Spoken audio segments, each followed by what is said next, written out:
Rajendranagar police station పరిధిలో బూర్కా ధరించి వచ్చిన ముగ్గురు మహిళలు జ్యువెలరీ షాప్ యజమానిని మోసం చేసిన ఘటన వెలుగు చూసింది.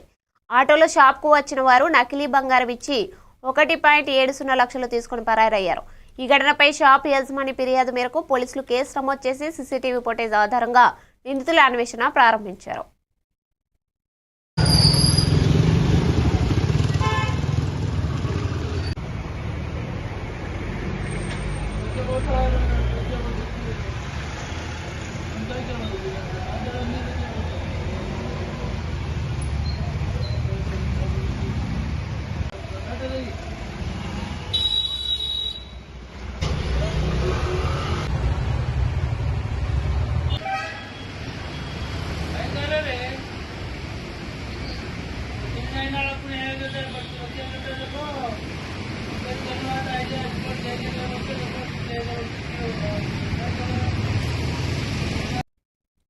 పార్వతీపురం మన్యం జిల్లా కేంద్రం